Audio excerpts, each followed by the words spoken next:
Huh, look at that. Bad lighting, bad camera angle, bad sound. Must be the cheap drums guy. That's right, baby. Coming to you live from Northern Michigan. I'm Todd. How's it going, I broke down my #1 kit I had set up. It was that off-brand Drum Zone with the Evans hydraulics.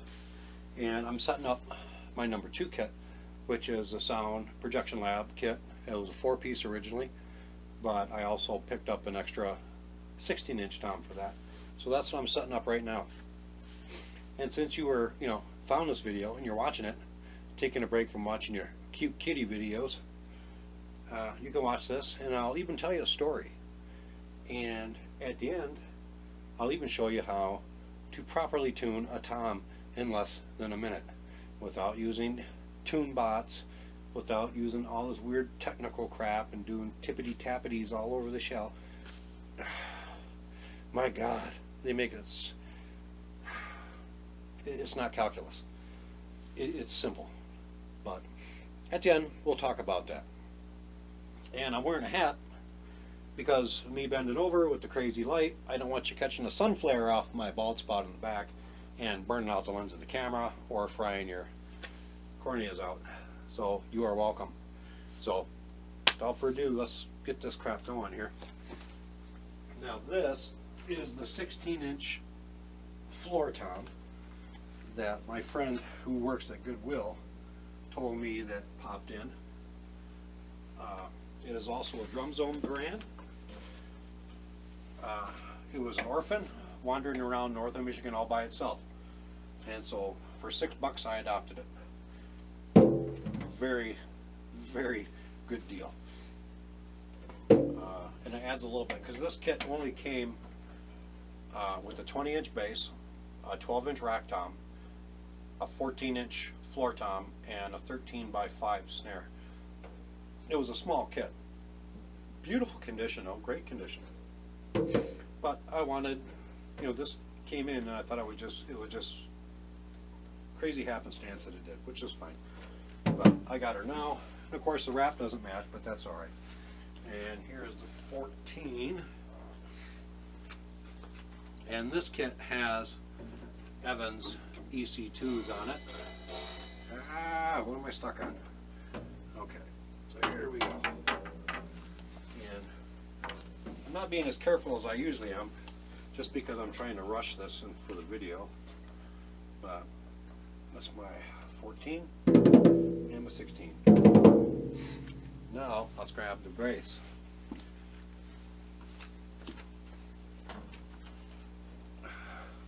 The base is a 20-inch, and you can see I got a lifter on the back because it's smaller, and I thought it would need it because of a smaller size. However, when it does sit with the kick pedal mounted to it, it does lift the back end of it up a little bit, which I'm not really fond of. But without that lifter on the back, the beater head on the kick pedal doesn't hit in the center of the head.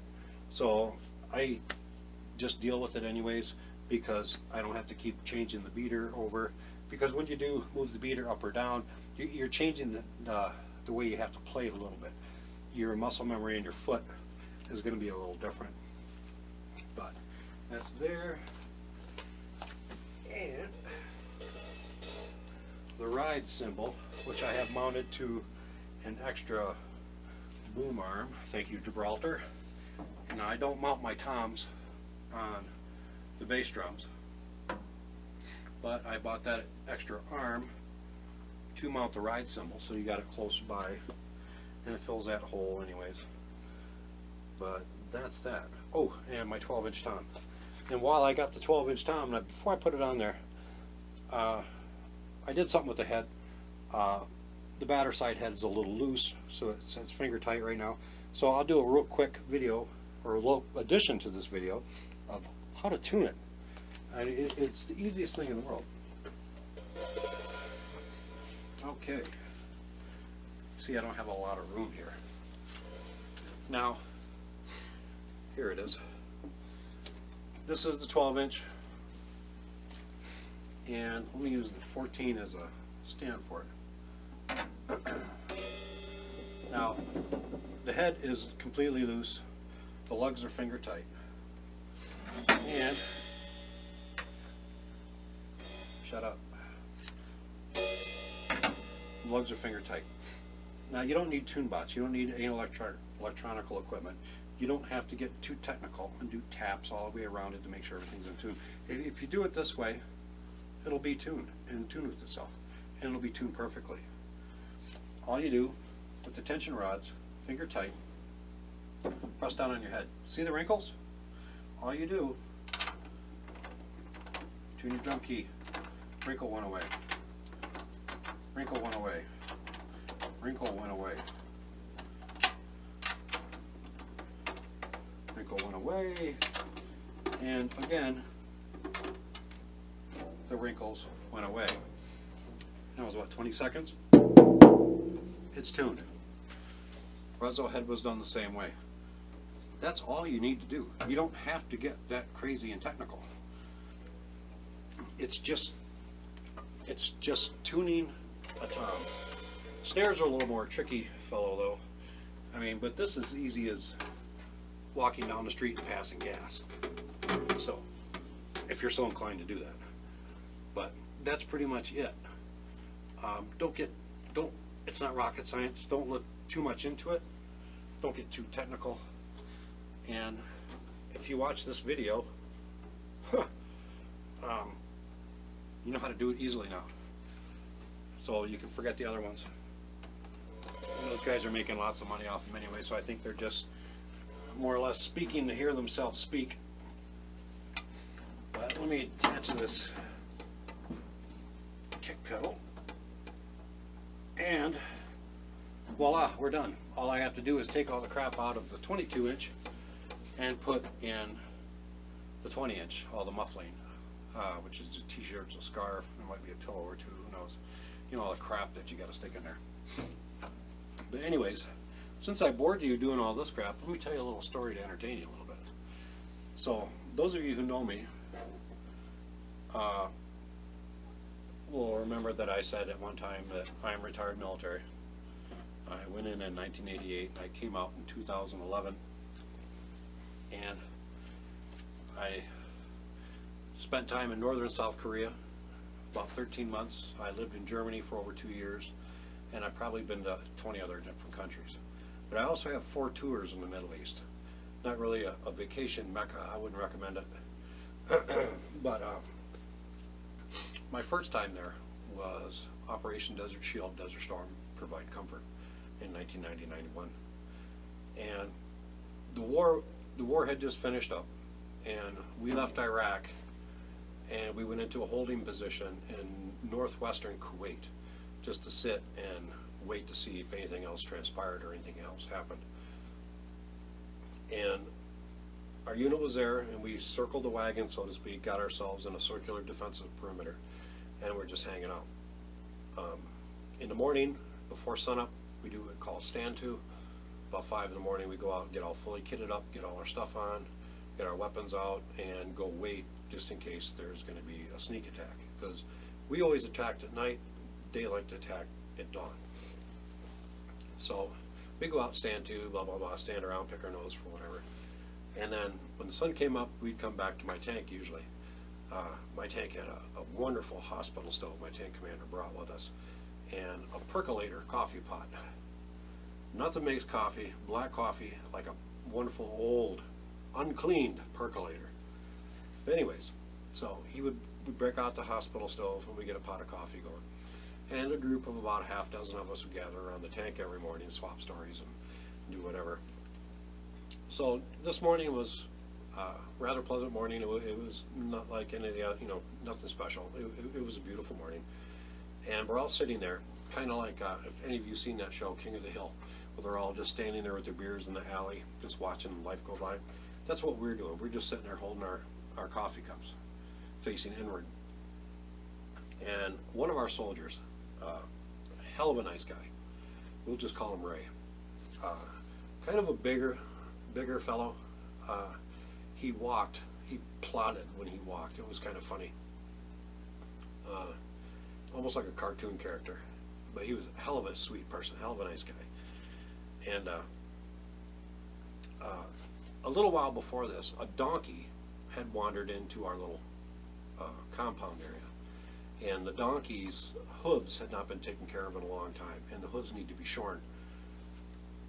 My tank commander, being a former rodeo guy, and also equipping our tank, we were probably the only one in the 3rd Armored Division and in the Middle East with its own lasso that he could amuse everybody at my expense. He felt sorry for the donkey, so he ended up roping the donkey and took it over to one of our maintenance contact trucks and filed and shaved, or whatever you do to a horse or donkey's hooves. Anyways, he gave him a nice manicure, and the donkey was happy and hung around us for a little while because we gave him little treats and stuff like that. But anyway, he's getting back. So we're sitting there, sitting with our coffee, smoking and joking, and here comes Ray, walking across, and it's a da-dum, da-dum, da-dum, cartoonish walk. He's got all his gear on, his helmet, his assault gear, and his gas mask, and he's just plodding along. And then he goes to the Humvee, gets himself an MRE or something, and then walks back to his tank. So we're just standing there, and then we hear the scream. I mean, a gut-wrenching scream. And our first thought was camel spider. He ended up walking right up on a camel spider, which are gigantic. Flippin' scariest, ugly things you've ever seen. But anyways, loud scream. We're like, what the hell's going on? And so here he comes. And funny as he was walking, he was even funnier when he ran. And here he comes, kicking up dust, running right by us, screaming his head off. And hot on his heels, here comes this donkey. And that donkey was feeling randy that morning. Because I'd never had anything to do with livestock. I didn't know how big they actually got. But the donkey was a little aroused, and evidently he liked the smell of Ray. So as we're sitting there, watching Ray run past us, not moving, just turning a little bit like that, he proceeds to run around the Humvee. And then run past us again. Plop, plop, plop, plop, plop, plop, plop. And so we turn and watch him go this way. Circles his tank. And this donkey, mind you, is still hot on his tail. And he runs by us again. And we're secretly, I thought we were about ready to start making bets to see how many passes he would actually make before he wised up. But on this pass, one of the other soldiers chimed in, Ray, just jump on the frickin' tank. So as he runs by again, does another lap around the Humvee, he stops and turns and heads right towards us. Great. Now we got a donkey with a red rocket coming right for us. So Ray whips around, jumps up on the hull of the tank right behind us, and we're just standing there with our coffee cups. My tank commander is right here holding his. The donkey comes right up to him, stops, and sits down, and is chilled out. And my tank commander scratches his head. But it was the funniest damn thing. He's panting like he just ran a marathon. And we never expected to see a soldier chased by a horny donkey before, but it was literally the funniest damn thing you'd ever seen in your life. And I often wonder what happened to that donkey. They're not too kind animals in the Middle East, not like us Americans, you know. So I'm sure that donkey's long since expired. But boy, did he entertain us that morning. But I hope you found the tuning of your tom beneficial. You don't need to get all high tech and all that crap. You don't need to do that for something so simple.